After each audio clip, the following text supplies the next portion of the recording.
Listo, doctora Prixia.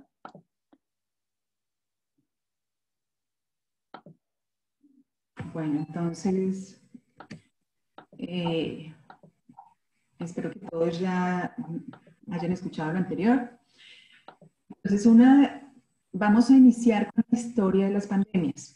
Como decía, desde hace mucho tiempo hay indicios de que algunas de estas pandemias existieron mucho antes de Cristo.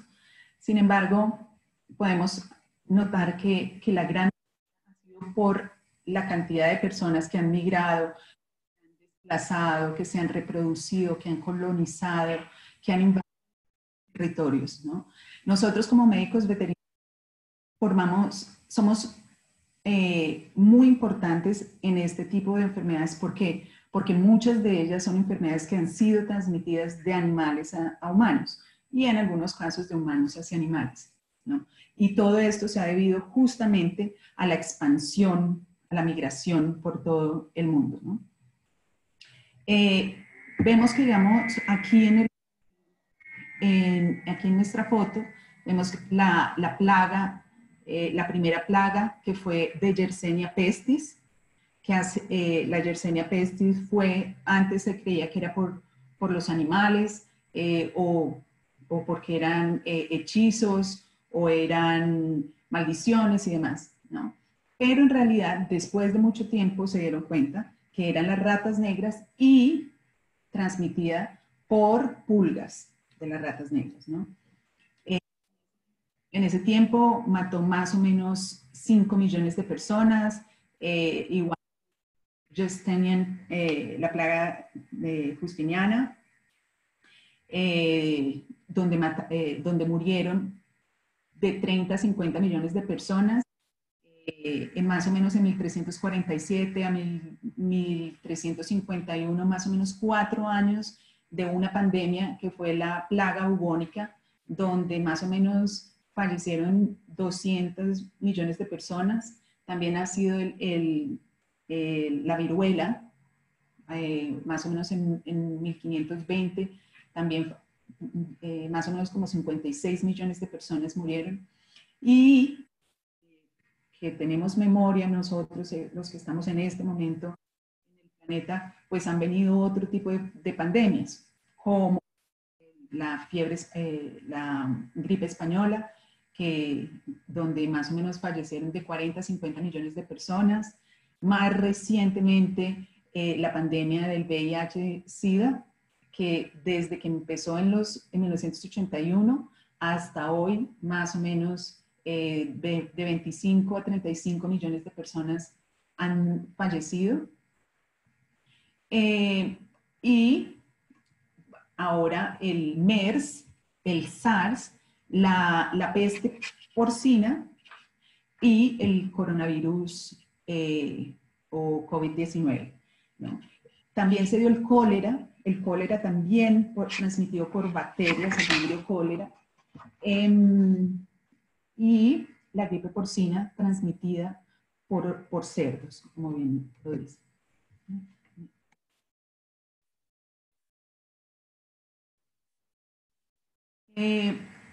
Aquí vemos la importancia, en realidad, en números, ¿no?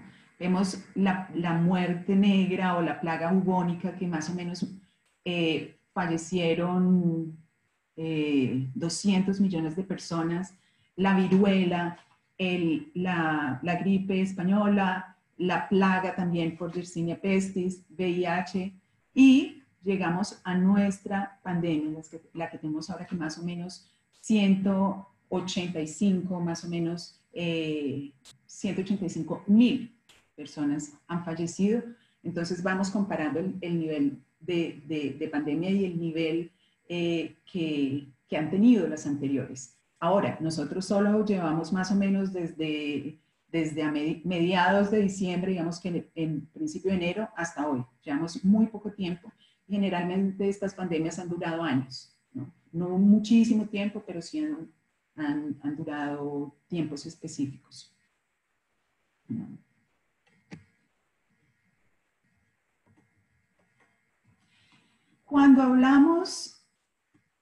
Cuando hablamos de pandemia, voy a hacer una aclaración. Primero vamos a hablar de un brote, ¿no?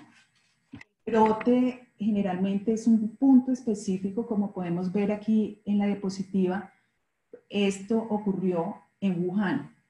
Se habló que el 31 de diciembre se reportaron los casos en Wuhan, pero esto muy probablemente venía con anterioridad, solo que era reportado como una neumonía atípica severa, ¿no?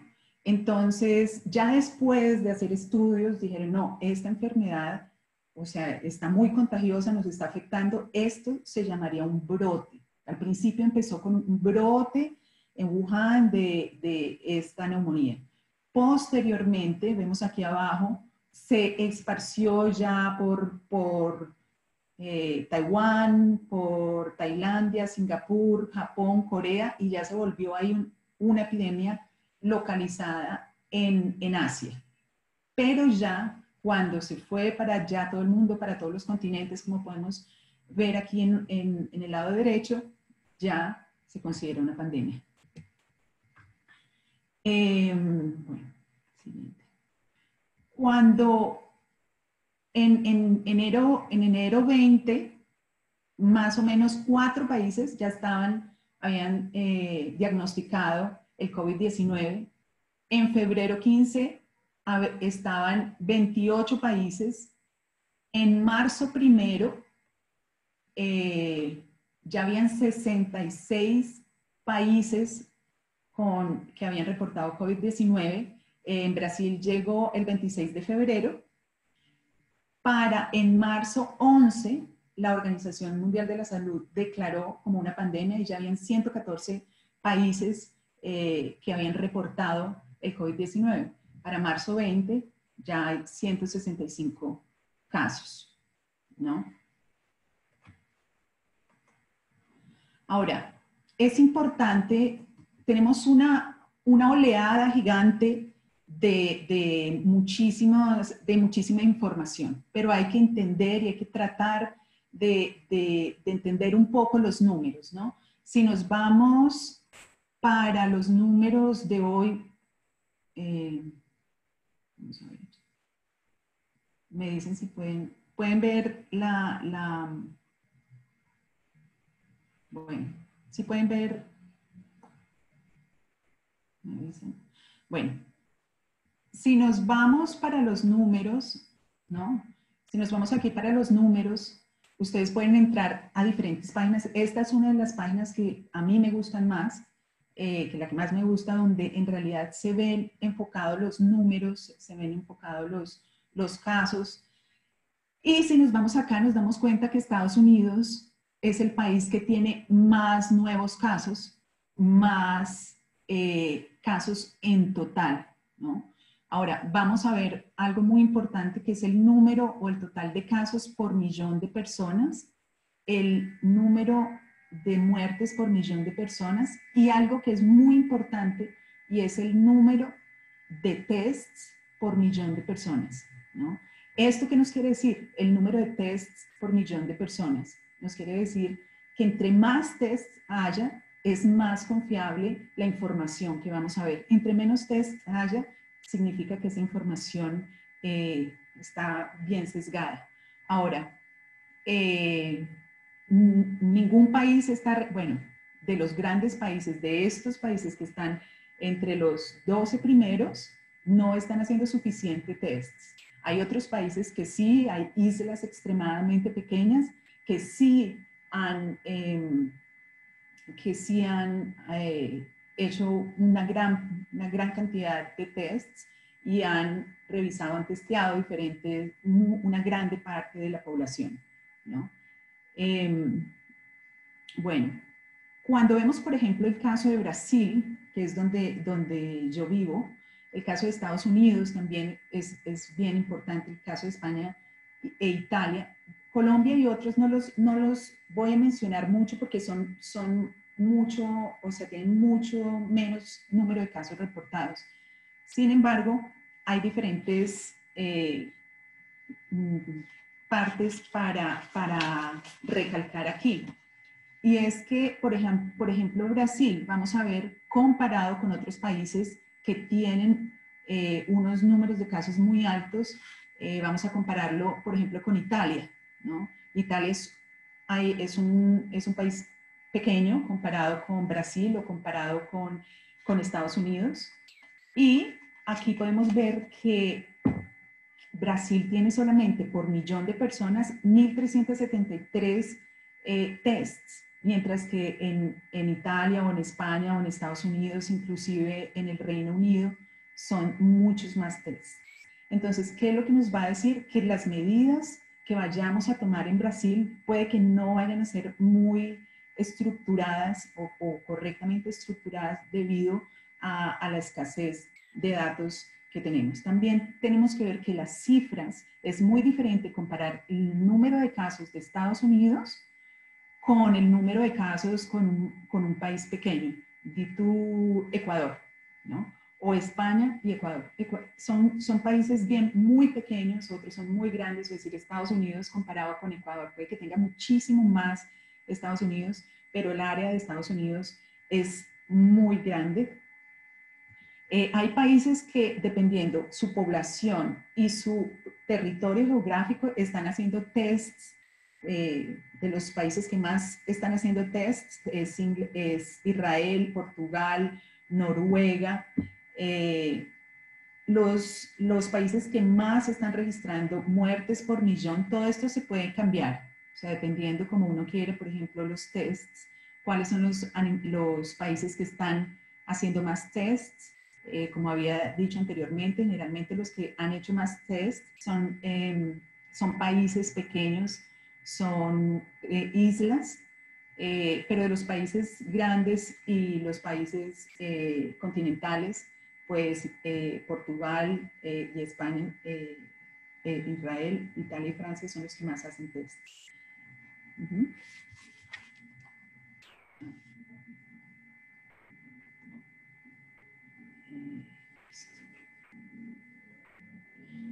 Cuando nosotros hablamos sobre una pandemia, tenemos que recordar algo muy importante, y es que cuando nosotros hablamos de una enfermedad tenemos que hablar desde luego que de la triada epidemiológica, ¿no? Entonces, vamos a ver, si nosotros tenemos una enfermedad necesitamos 3 puntos, que es el huésped, el agente y el medio ambiente. El huésped son personas susceptibles o animales susceptibles, y de esto que nos hace susceptible, nuestra inmunidad, la genética, la raza, la especie, la exposición que tengamos, ¿no? Y el medio ambiente, dependiendo del medio ambiente en que vivamos, si es un medio ambiente urbano, si es un medio ambiente periurbano, si es un medio ambiente rural, selvático, ese tipo de interacción nos hace poder llegar a tener cierto tipo de vulnerabilidad. Ahora, cuando hay enfermedad, o si hay enfermedad, es cuando hay un desbalance de estas 3 partes, del huésped, del medio ambiente y de la gente, especialmente entre el huésped, o sea, los seres humanos o los animales y el medio ambiente. Cuando hay talas, cuando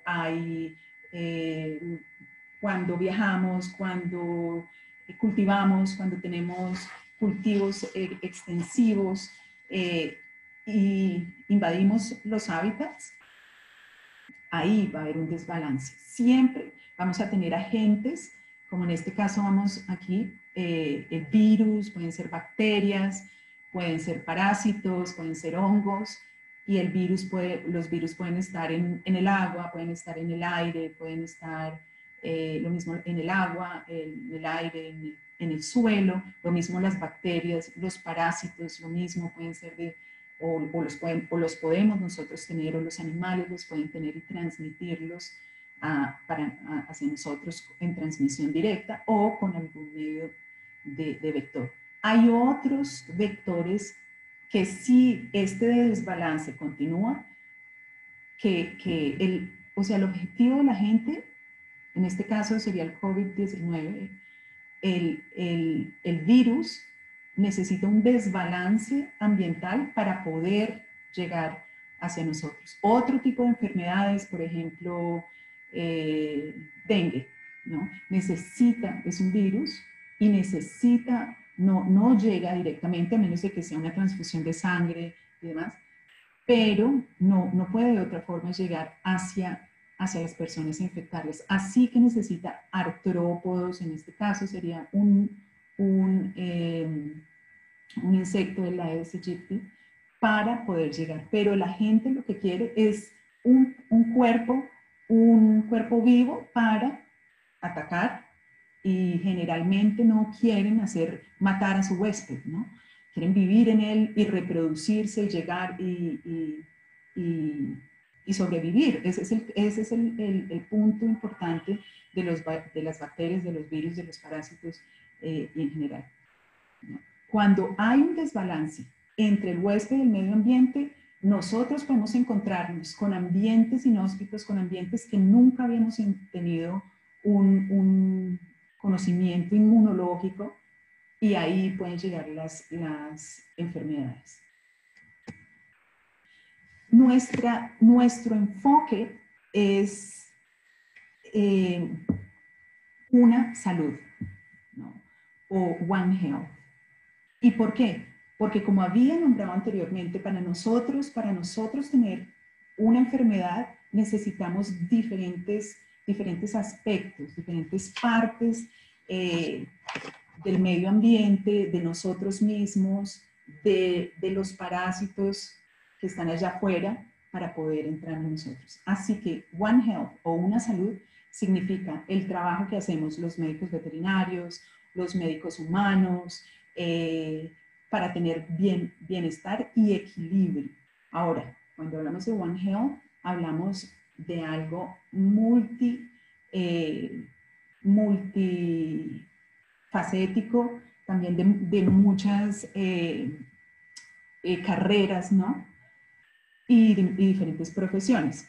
Entonces, en esta charla unimos diferentes personas, aunque desde luego que faltaron otros profesionales que son especialistas en diferentes áreas, pero queremos mostrarle la importancia del médico veterinario en estas pandemias, y en esta pandemia específicamente, porque nosotros cumplimos diferentes tipos de labores en la cadena epidemiológica de las enfermedades zoonóticas o las enfermedades infecciosas, que se dice que entre el 60 o el 75% de las enfermedades infecciosas son enfermedades zoonóticas transmitidas por animales, ¿no?, hacia los humanos.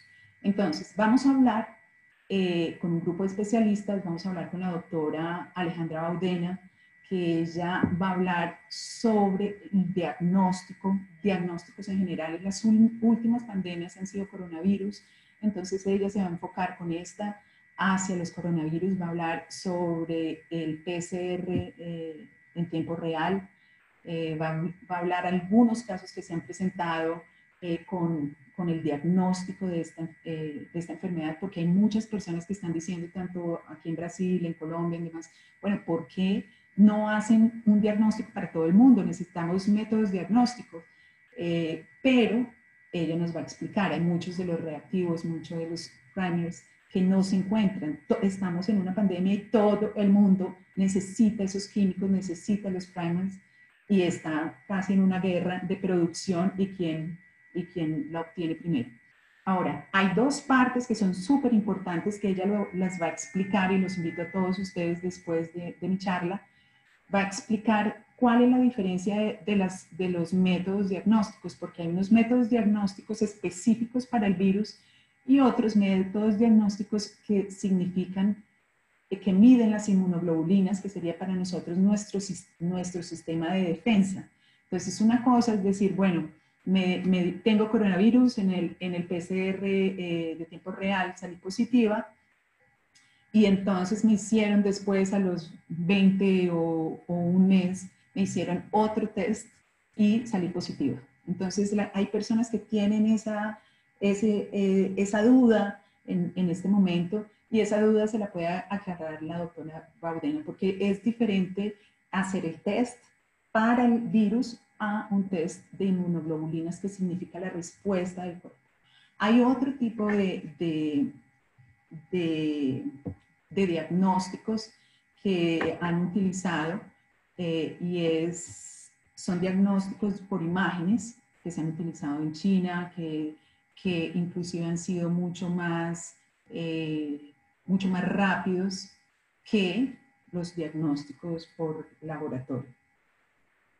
Bueno, también vamos a hablar sobre seguridad alimentaria y bienestar en animales de producción. Hay también pandemias y epidemias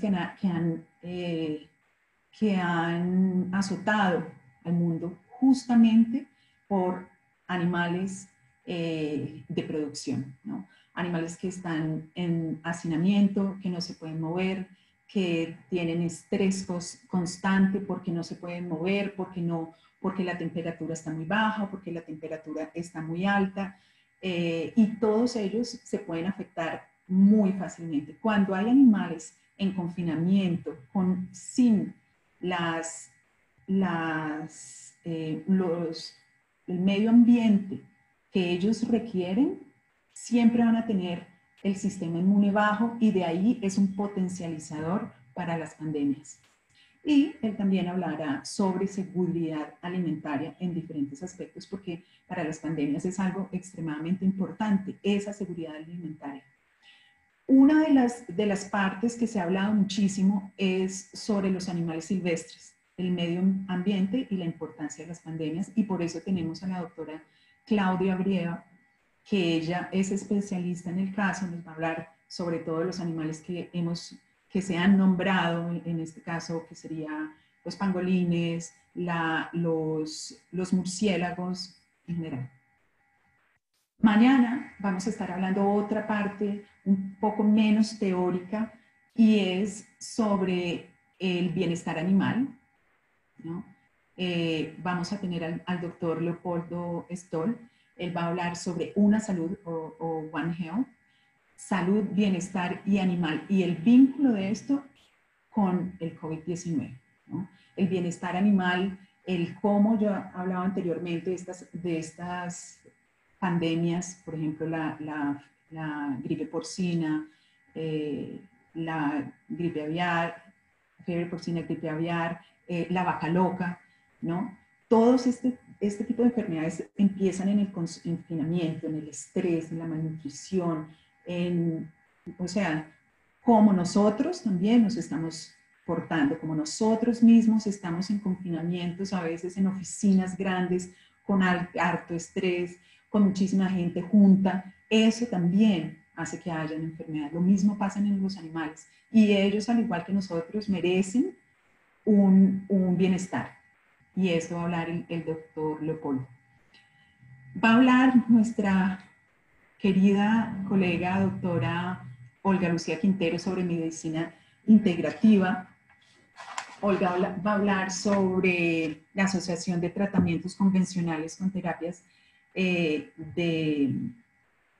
como digitopuntura, reiki, terapia de flores, aromaterapia, ayuda a los animales especialmente confinados y estresados con nosotros, ¿no? Aquí tengo a mi gato que me ha ayudado muchísimo, pero porque somos dos, somos mi hija y yo, pero si fuera una familia mucho más grande, pues estaría tal vez mucho más estresado, y eso lo puede llegar a enfermar, ¿no? Entonces, Olga va a dar esos tips desde un punto de vista científico, de cómo ayudan esta medicina integrativa en situaciones de estrés y confinamiento como las que estamos viviendo, al igual que el doctor Francis Miguel. Entonces, él también va a hablar sobre estas metodologías utilizadas al cuidador. Se va a llamar cuidar al cuidador. No solo en esta relación de la medicina integrativa es nuestra salud, también con la salud animal, y por eso tenemos que integrarla, ¿no? Unos puntos muy importantes. Se va a tocar el doctor Martín. Y por último tenemos a nuestra antropóloga, que es una ocasión muy importante para hablar también sobre la participación de las mujeres, la generación y transmisión de ciencia, porque todavía faltan espacios para integrar a las mujeres, a nosotras mujeres científicas, especialmente a las madres, a las mujeres afrodescendientes, a las mujeres indígenas, a las mujeres transexuales y a las minorías, ¿no? Cuando es una del por qué nosotros empezamos esta charla. Generalmente estábamos viendo que las charlas de nuestra área de ciencia estaban muchísimo más inclinadas hacia los hombres, pero entonces es algo que tenemos que desafiar porque es algo que estamos afrontando día a día, pero que estamos mejorando también. Y por eso invitamos a nuestra antropóloga, Kaylen Nieto.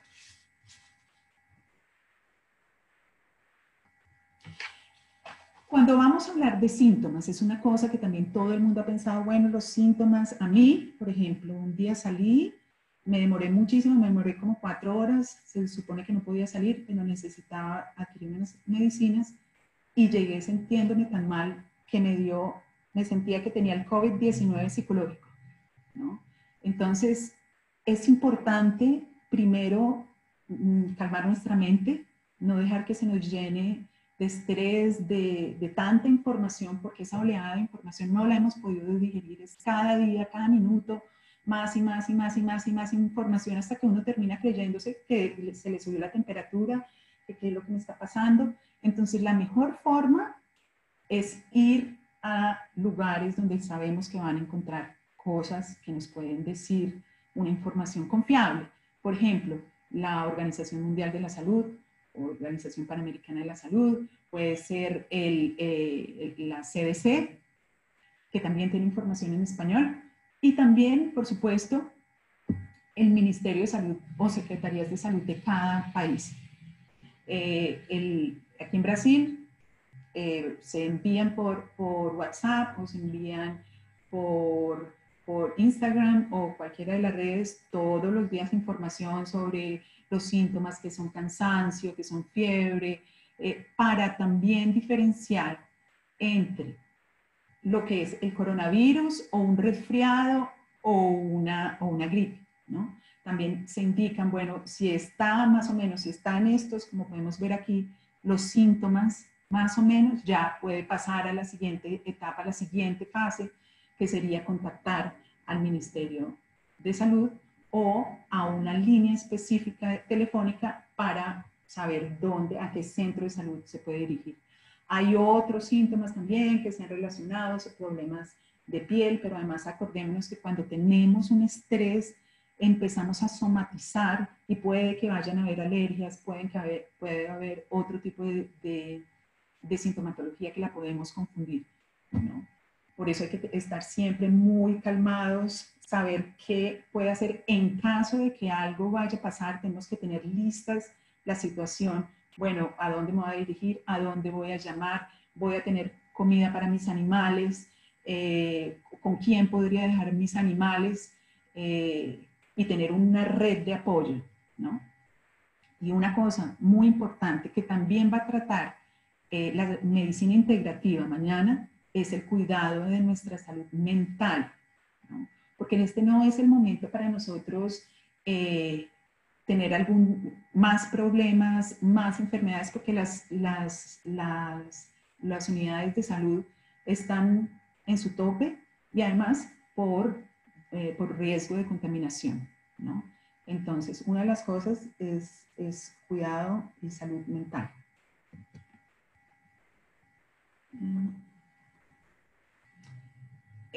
No hablo en específico de los síntomas para los humanos, porque pues no es mi área, pero sin embargo, nosotros como nos está afectando, pues somos todos los que, como yo les decía, todos los que vamos a tener los síntomas, los que nos sube la temperatura, los que tenemos el ojo abierto por si algo por ahí está pasando. Y ahora vamos a hablar de la parte de los animales, del COVID-19 y los animales específicamente, sobre los síntomas.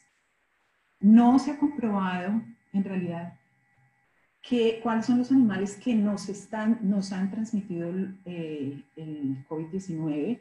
Hay personas que tienen la teoría que fue producida en un laboratorio, ya científicos han dado evidencia que no es así, y yo me iría por esa parte, que no es así, porque tiene sentido que sea una enfermedad zoonótica, ¿no? Para esto hay que saber y entender y hacer muchísima investigación de los animales silvestres. No se sabe con exactitud el rol que cumplen estos animales en el COVID-19, ni síntomas, nada de eso en este momento existe, porque muy probablemente son animales que son reservorios, huéspedes intermedios que ni se afectan con la enfermedad, sino nosotros por intervenir, por consumo, por tráfico, por tala, por desplazamiento, hemos entrado en contacto con ellos, ¿no? Entonces, el foco en este momento han sido los animales silvestres y es así relevante la investigación con reservorios, específicamente, huésped intermedio, vías de transmisión, rango de distribución de los animales, interacción de todos estos animales, ¿no? Tráfico y consumo también. La dinámica de estos animales, cuál es el recorrido, para dónde van, con qué otros animales interactúan, su comportamiento y algo muy importante, la inmunidad de estos animales, ¿no? Porque el hecho de que los animales sean reservorios, que no vayan a producir, no tengan ningún tipo de sintomatología, significa que ellos mismos tienen algún tipo de resistencia. Entonces, la inmunología de los animales silvestres es algo maravilloso y es algo que es poco estudiado. Y en ellos se pueden encontrar muchas respuestas a nuestros problemas, ¿no? Tratamientos, vacunas y demás. Esto lo va a hablar la doctora Claudia Brieva. En animales de producción, en este momento, no se ha hablado, no se le ha encontrado ninguna relación entre los animales de producción pecuaria y el COVID-19. Entonces, por ahora, no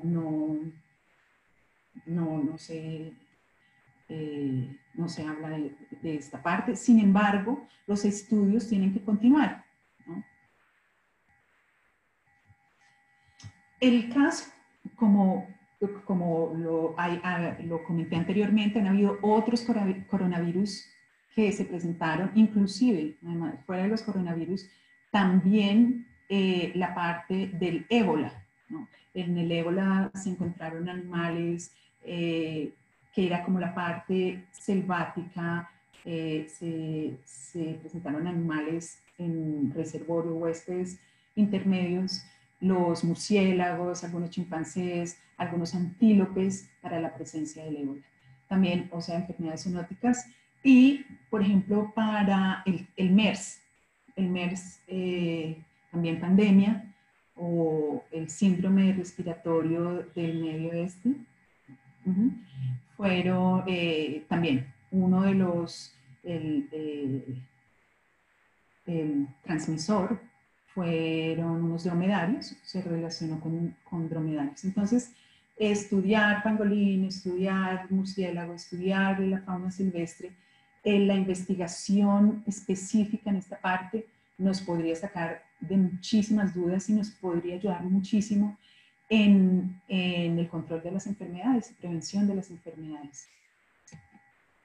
Los animales de compañía, en los animales de compañía lo puse aquí más o menos en amarillo, aunque aquí había puesto los animales silvestres en rojo para decir, bueno, estos son los que estamos enfocados en este momento.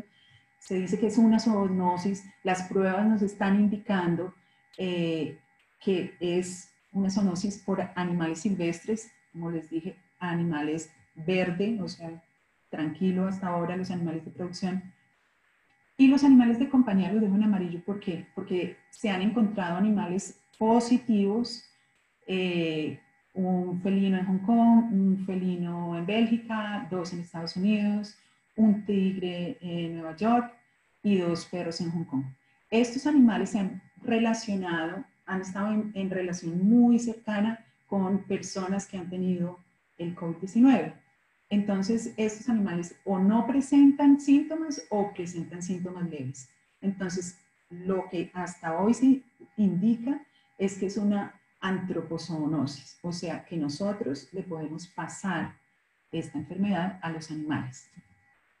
Pero en realidad no se sabe el papel que cumplen ellos en la epidemiología de la COVID-19 o del COVID-19.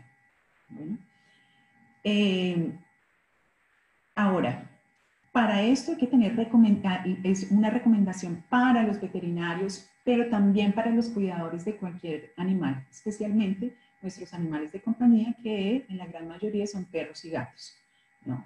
Tenemos que saber que cuando tenemos síntomas o nos han diagnosticado o simplemente sentimos que tenemos una temperatura alta y que nos sentimos un poco mal, porque como lo sabemos, no todos tenemos síntomas graves, sino síntomas leves, y la gran mayoría de personas se recuperan en casa y no hay necesidad de hacer un test. Entonces, tienen que quedarse alejados, de no tener mucho contacto con los animales, de tratar de no darles besos, de no dejarse lamer, de tener higiene para acercarnos a ellos.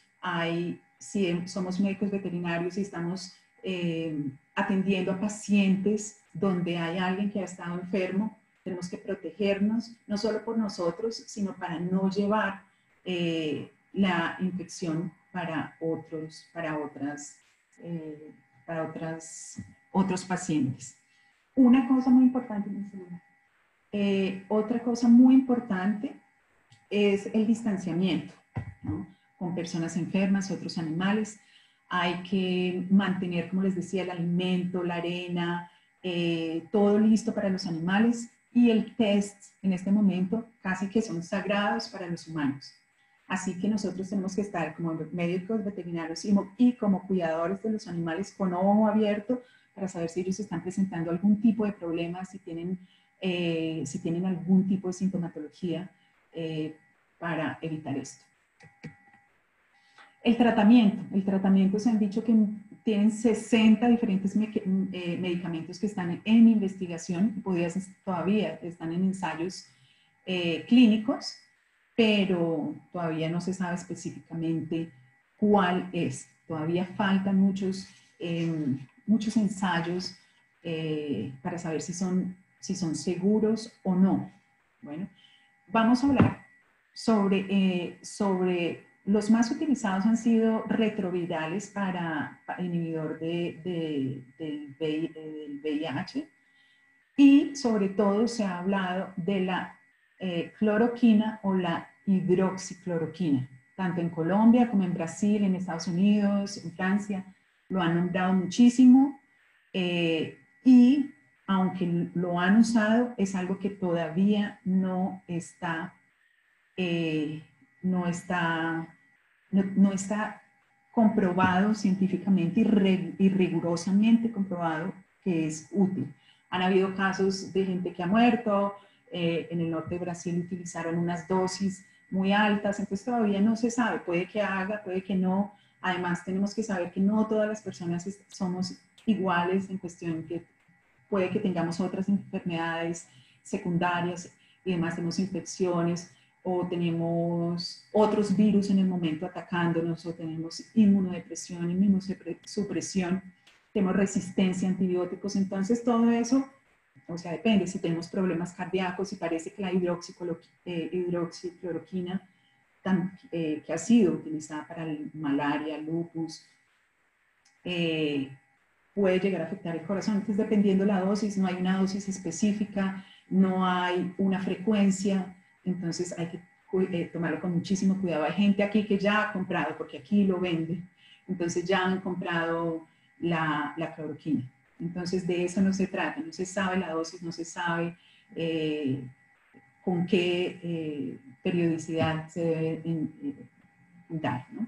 Hay otras, se han hablado también de la transferencia de plasma de las personas que se han recuperado del SARS-CoV-2, y entonces le sacan sangre, separan el plasma y le hacen transferencia de ese plasma con, mejor dicho, todas las defensas, todas las inmunoglobulinas listas para atacar.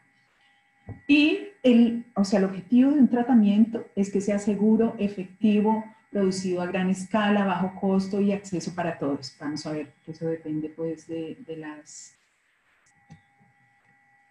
grandes compañías.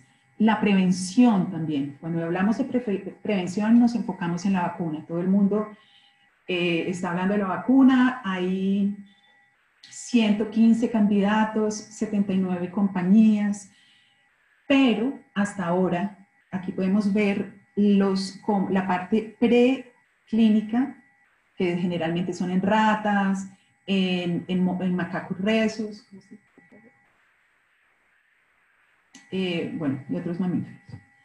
Y hasta ahora, de todas estas, solamente hay 5 que están en la fase 1 y 2 que están en la fase 2, que ya empezaron a probarse en humanos. Pero generalmente eso tarda muchísimo tiempo hasta que sea segura, hasta que se compruebe la seguridad y que sea efectiva, y son fases muy rigurosas, ¿no? Pero se va a tratar de desarrollar lo más pronto posible. Los 2 países que están en esta carrera ya en la fase 2 con personas es China y el Reino Unido en la Universidad de Oxford. Cuando hablamos de control y prevención, de nuevo nos vamos a esa triada epidemiológica que yo estaba hablando, que si se descompensa una parte, si se descompensa entre el huésped y el medio ambiente, va a haber una enfermedad y todos los agentes que están ahí nos van a invadir. Entonces, esa descompensación va a producir una enfermedad. Así que si nosotros hablamos de control y prevención, tenemos justamente que ir a atacar esa parte. Huésped, agente, medio ambiente, a componer esa parte. Entonces, en este caso, ¿no?, de prevención y control para esta enfermedad, tenemos que ir en el huésped. ¿Qué podemos hacer nosotros, los huéspedes de esta enfermedad? Higiene, tenemos que bañarnos, tenemos que limpiar, tenemos que usar tapabocas, tenemos que, higiene generalizada, hacer ejercicio, buena nutrición, como para nosotros tratar de no enfermarnos, tratar de no tener accidentes en este momento, y tener un estilo de vida mucho, mucho mejor. Bueno, la otra parte en el agente para prevención y control se está trabajando tanto en forma de tratamiento para los huéspedes, y también en vacuna para atacar el agente. Entonces, si ya tenemos la vacuna, vamos a tener anticuerpos contra ese agente, entonces ese agente puede venir, el virus puede venir y nosotros frescos con la vacuna. Pero no hemos llegado a ese punto. Así que en este momento, esa parte de cómo atacar a la gente, lo único que podemos hacer es tener distanciamiento, de tener medidas extremas de limpieza, de higiene, de aseo, hacerse los tests. Y bueno, para el medio ambiente, entonces nos damos cuenta que es fumigación, limpieza y demás, ¿no? Para la prevención y control, ya hemos visto que han aumentado muchísimas personas que ya se volvieron epidemiólogas, que están, ya la mitad del mundo es un epidemiólogo ahora. Entonces todo el mundo sabe cuáles son los tratamientos, cuáles son las vacunas. Ahora ya salieron rezos, ya salieron de todo, ¿no?, para uno mejorarse. Pero no hay necesidad de ser epidemiólogo. Para la prevención y el control es de todos y es de todas las profesiones existentes. Si hablamos del huésped, estamos viendo la cantidad de ingeniería, la cantidad de investigación, de innovación que se ha puesto en marcha. Podemos ver, bueno, les voy a hablar un poco. Primero, lo que debemos hacer es la distancia, tests, que como les digo, no hay muchos tests, y entre menos tests haya, pues no sabemos de la población y nos están dejando en manos a la inmunidad en rebaño, ¿no? Si no hacemos muchos tests, tenemos de todos modos que enfrentar nuestra inmunidad, tenemos que enfrentar el virus, ¿no?, y esperar a que pase y a que llegue la vacuna. Pero también podemos limpieza de nuestras manos, de la cara, del cuerpo, también limpieza de las calles, limpieza del metro, del tren, de los buses, de los carros, de las escuelas, de los colegios y demás, ¿no? Pensando para nosotros, todo lo que hacemos para nosotros, también pensándolo para los demás. Entonces, una de las cosas que ha sido maravillosa en esta pandemia, porque no todo ha sido negativo, es también la innovación, ver la ingeniería, ver cómo hemos avanzado en esa parte. Y también otros darnos cuenta cómo estamos de mal, además, ¿no? Cómo estamos de mal, cómo nos hemos enfocado en otras cosas y no en una de las cosas más importantes que es la salud de todos, la salud animal, la salud de nosotros, del medio ambiente.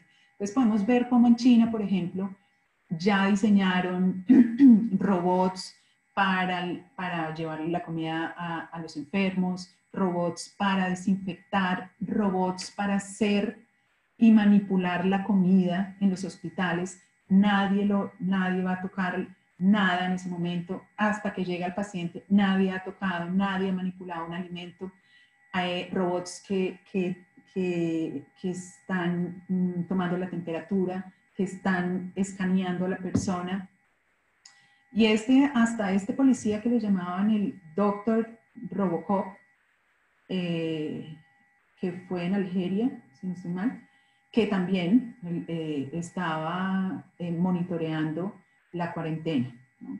También se utilizaron drones. Se utilizaron drones para vigilar aquí, por ejemplo, aquí en Brasil, en las playas y en las diferentes partes para saber quién había salido, quién no había salido, para llevar medicinas de un lado para otro. Y en otros lugares también se utilizaron hasta para fumigar, ¿no?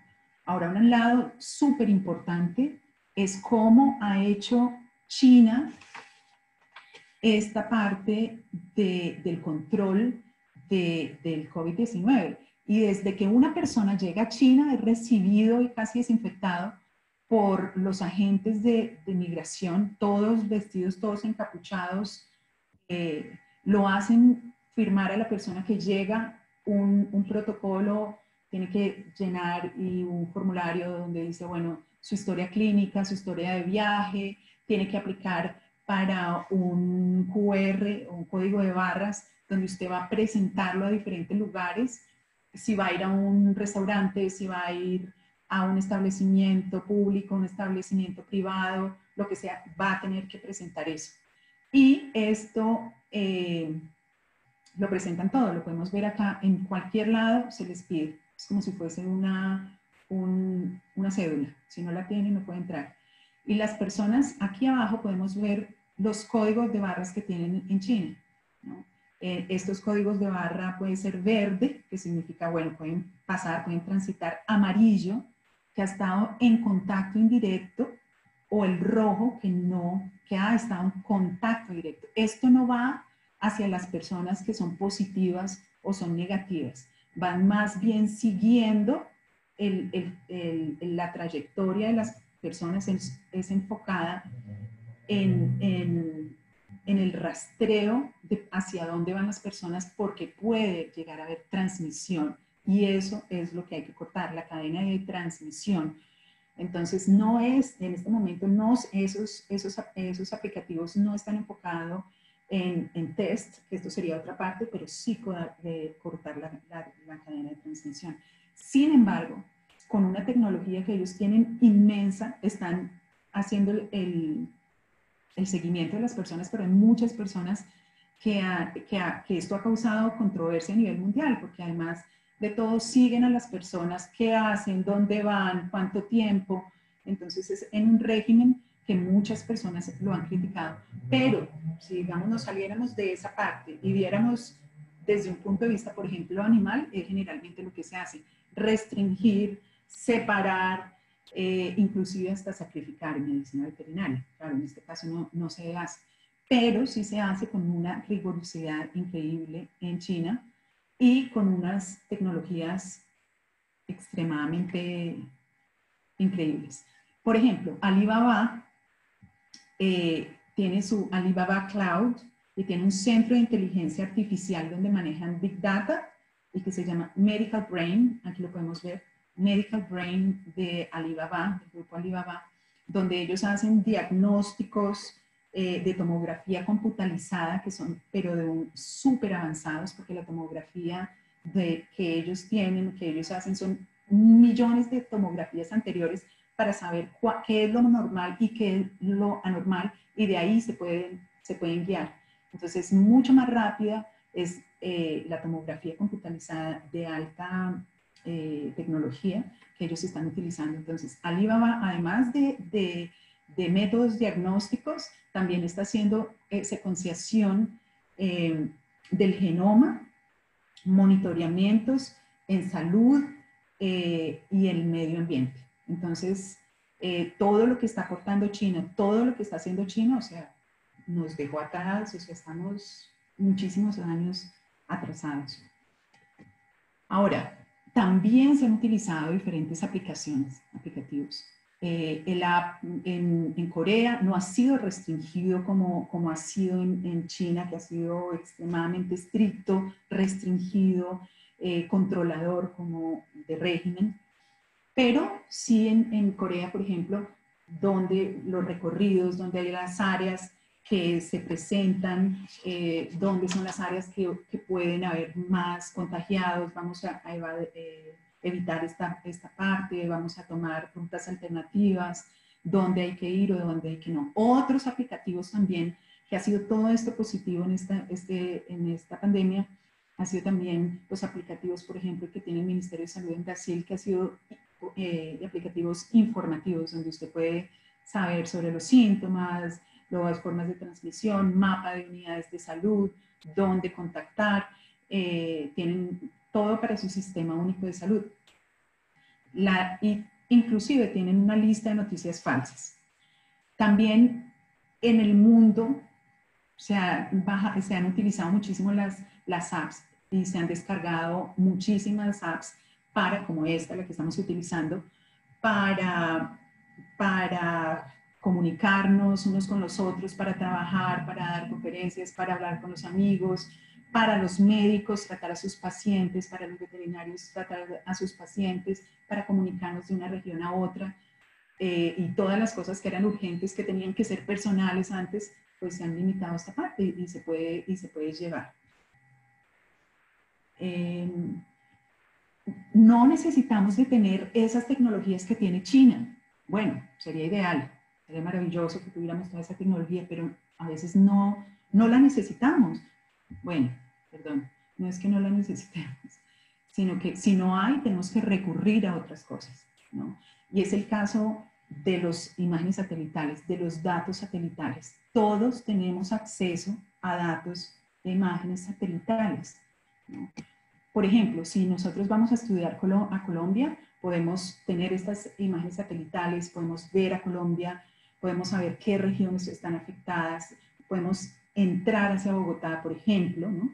Entramos, decimos, bueno, está afectado Madrid, Mosquera, qué medidas vamos a tomar, vamos a hacer un buffer alrededor, un área de monitoreamiento, o puede llegar por aquí, por acá la enfermedad. Podemos, por ejemplo, ver el asunto de las rutas que han tomado, si llegó al aeropuerto, dónde estuvieron, qué hicieron, dónde se movilizaron, cuáles son los lugares que tenemos que concentrarnos para trabajar, para fumigar, para llevar cuarentena, para llevar insumos y demás. También se puede utilizar esto en relieve, dice, esto está para todo el mundo. No, creo que para Corea del Norte no. Pero podemos utilizar estas metodologías, ¿no? Inclusive llegar a las casas, a las áreas donde estaban. Por ejemplo, aquí pasó en este edificio, vio la persona que llegó por primera vez, por ejemplo, que llegó por primera vez de Bogotá, o que llegó de Europa, porque aquí lo trajeron a alguien que venía de Italia. Entonces, por ejemplo, llegó la persona a Italia, entonces se le hizo el seguimiento, estuvo aquí en este apartamento, todo esto es en Google Earth, Y todo esto se puede utilizar, todos los podemos utilizar. Entonces, por ejemplo, él vive aquí, entonces podemos decir, este fue el caso 1, después el señor o la persona se trasladó a la casa 2 de donde vive la mamá y de ahí infectó y esta fue la trayectoria que él tuvo. Después se vio que el caso 1 que vive aquí se fue a este centro comercial y él estuvo por acá porque él trabaja ahí y contaminó mejor dicho, a 15 personas o 17 personas, 18 personas, y entonces podemos hacer el seguimiento nosotros para saber qué lugares priorizar. En este caso priorizaríamos todos estos casos, saber a qué clínica llegaron, por ejemplo, llegaron en esta área de Bogotá y llegaron a la clínica Reina Sofía, entonces aquí lo ubicamos. Después podemos saber, bueno, vamos a priorizar las áreas, estas áreas vamos a hacer de confinamiento total, estas áreas vamos a hacer de desinfección y confinamiento. Aquí, por ejemplo, se pueden hacer tests en estas áreas, en estas también, pero aquí no, aquí solamente, por ejemplo, si no hay suficientes tests, entonces aquí solamente se hace desinfección, aquí se hace desinfección, test y confinamiento, aquí puede ser desinfección y test, y ya los que están positivos tienen que estar confinados y aquí solamente desinfección, por ejemplo, y enfocarnos en cuarentena, perdón, limpieza, higiene personal y también podemos ver los casos mucho mejor, podemos ver de una forma más, más inteligible, porque a veces solamente como que nos imaginamos, pero en los mapas son maravillosos porque nos pueden dar una idea en realidad de qué es lo que está pasando, ¿no? Y estos mapas los podemos encontrar en muchísimos sitios, como yo les dije en Google Earth o también en el Instituto Geográfico de cualquier país. Puede ser aquí en el de Brasil es muy bueno, también en el Instituto Geográfico Agustín Codazzi en Colombia.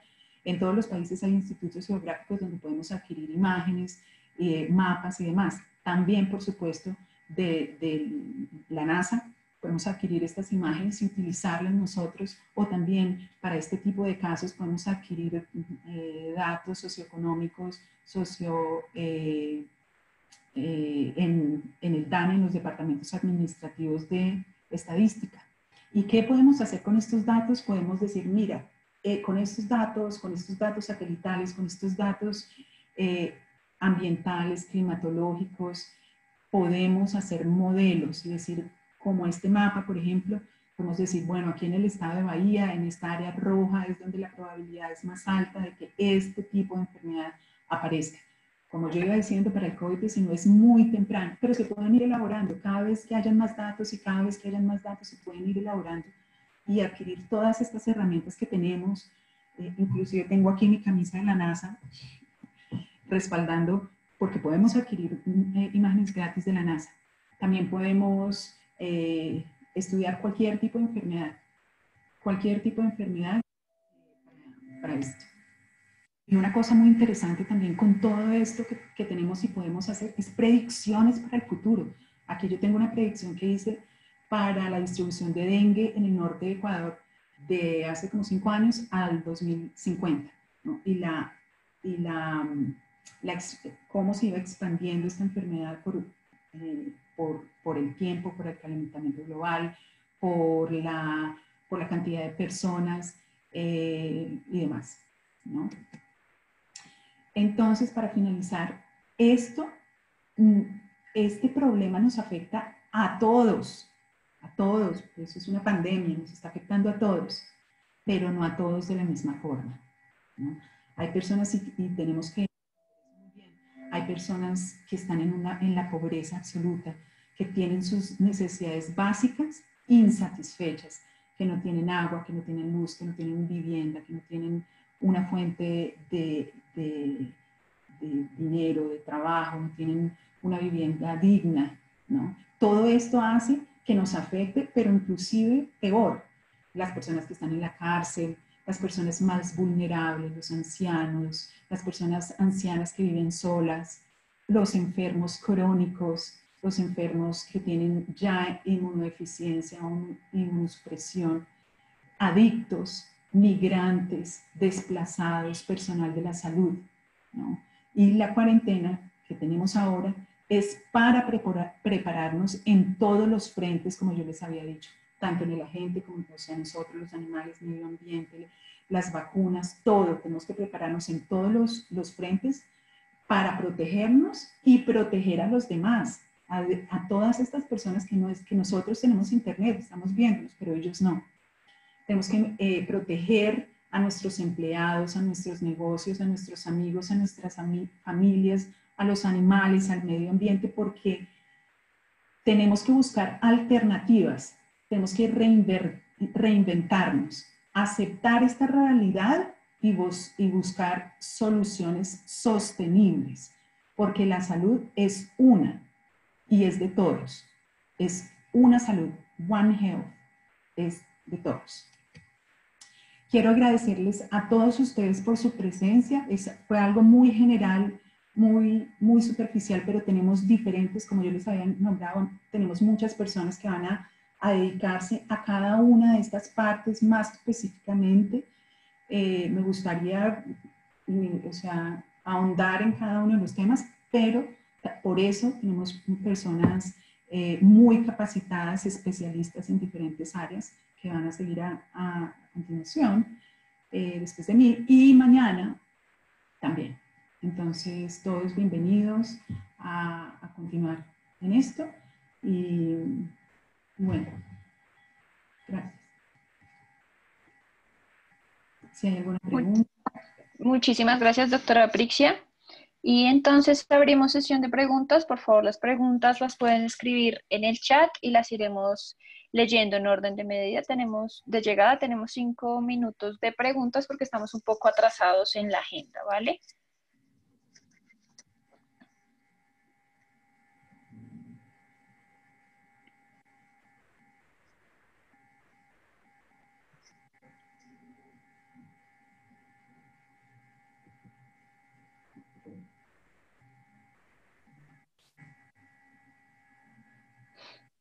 ¿Tú lees las preguntas? Okay. Sí, doctora, ya te leo las preguntas, pero simplemente están dando agradecimientos por la charla.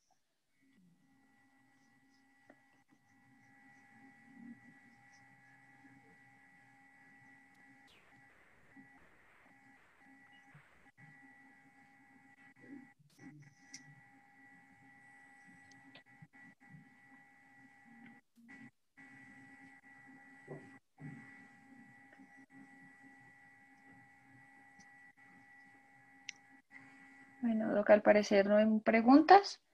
Dicen que muchísimas gracias por la charla, excelente presentación, muchas gracias. Excelente explicación. Un saludo desde Colombia.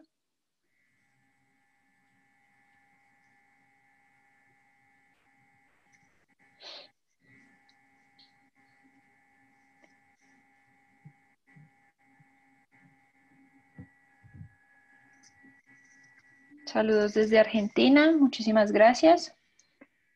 Listo. Preguntan, ¿es cierto que los animales de compañía son vectores? No. Por ahora no podemos decir que son vectores o no. Como yo les estaba explicando, es algo que nosotros le estamos transmitiendo hasta hoy, hasta lo que se sabe.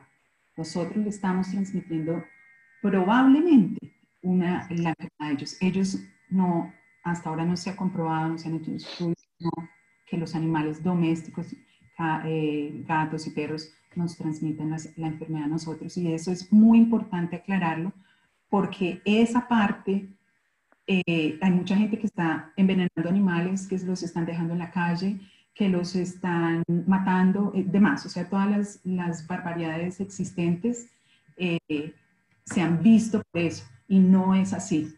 Por eso yo digo, los veterinarios tenemos que tener cuidado, ojo abierto, a que las personas le puedan llegar a transmitir tal vez la enfermedad, como yo explicaba, tal vez a los gatos, y tener el ojo abierto pues para tratar de que esto no suceda. Pero, como yo les decía anteriormente, hay una oleada de tanta información, pero tanta información, tantas investigaciones. O sea, yo trabajo con enfermedades desatendidas, olvidadas relacionadas con la pobreza. Y ahora van a quedar más olvidadas. Yo he trabajado con dengue, he trabajado con chagas, he trabajado con leishmaniasis, con lepra, con parasitología, y esas enfermedades van a quedar totalmente olvidadas. Encima de que eran olvidadas, van a quedar peor, porque toda la gente va a querer coronavirus, coronavirus, coronavirus, todo coronavirus, ¿no? Pero esto no significa, y por favor no dejen los animales tirados, no los maten, no los sacrifiquen, nada de eso, porque no está comprobado eso, que ellos nos transmiten a nosotros el COVID-19. Al contrario, hasta ahora lo que se ha demostrado hasta ahora es al contrario, que probablemente se lo hemos pegado a algunos animales que están en contacto con personas positivas. Eso se vio en Hong Kong y se vio en Estados Unidos. Se hicieron diagnósticos específicos para esos y ellos no presentaban síntomas o síntomas muy leves.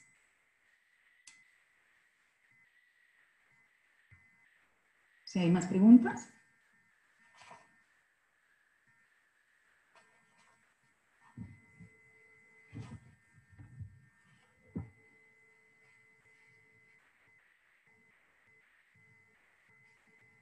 Muchas gracias, Doc. La siguiente pregunta es, respecto a los estudios con ivermectina y la eficiencia que tiene frente a otros virus, ¿se ha seguido estudiando? No, la verdad, de ivermectina con virus, la verdad, no tengo conocimiento al respecto de los estudios que se estén realizando con ivermectina. En lo que yo haya leído, en ninguno, si estamos enfocándonos en el COVID-19, en ninguno he leído sobre ivermectina. Vale, Doc, muchas gracias. Después voy a revisarlo de todos modos. Vale, Doc.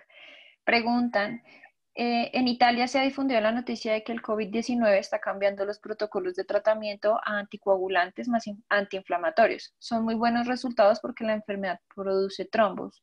¿Qué puede usted decir al respecto? Sé lo que dicen, sobre todo aquí en Brasil, es que sí, es como si uno de los órganos blancos fuese el corazón, que afectara la sangre también. Entonces pienso que es una cosa importante para los protocolos. Han cambiado los protocolos y están cambiando los protocolos a medida que van saliendo más investigaciones. Es importante hablar sobre esos protocolos porque cada hospital tiene sus protocolos y lo bueno, como yo decía, la parte positiva de esta pandemia es que hay muchos, por ejemplo, el genoma se ha distribuido, se han abierto, se están compartiendo y eso es lo que ha pasado con los protocolos para hospitales. Se están compartiendo, se están diciendo cuáles son las medicinas que han dado efecto, cuáles no, cuáles son las metodologías y si necesitamos todos estos protocolos, muchos ya están publicados. Perfecto, Doc, muchas gracias. Con esta pregunta damos cierre a la sesión de preguntas. Doctora Prixia, muchísimas gracias por tu charla y continuamos entonces con la siguiente charla que va a cargo de la doctora Alejandra Baudena. Muchísimas gracias, doctora Prixia. Gracias a usted.